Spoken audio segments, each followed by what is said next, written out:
પાછોતરા વરસાદને કારણે નવસારીમાં બાગાયતી પાક લેતા ખેડૂતો ચિંતામાં મુકાયા। લાંબા ચોમાસે કેરીના પાકને પહોંચાડી છે અસર।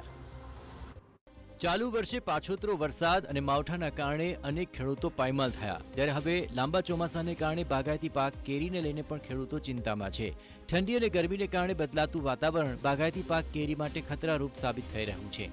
લાંબા ચોમાસાને કારણે આંબાના પાકોમાં નવી પીલવણીની શરૂઆત થઈ છે। જમીનમાં ભેજ રહેવાને કારણે નવી પીલવણી પર મોર આવવાની શક્યતાઓ નહીવત રહે છે।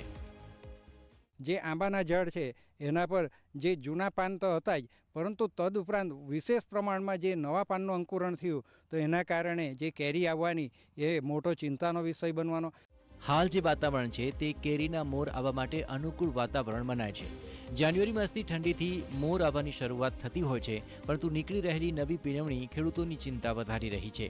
કૃષિ વૈજ્ઞાનિકોનું માનવું છે કે હાલનું વાતાવરણ આંબાના પાકની પીલવણી પરિપક્વ બને તે માટે અનુકૂળ છે। જો આવું જ વાતાવરણ જળવાઈ રહેશે તો જાન્યુઆરી માસ સુધીમાં આંબા પર નવો ફાલ આવશે। જાન્યુઆરીના મહિનામાં લગભગ નવી જે ફૂલ આવવાની શરૂઆત છે તે થશે, તો આ મોસમ અગર સતત ચાલુ રહ્યો તો આંબા પાક માટે આ હિતાવે છે।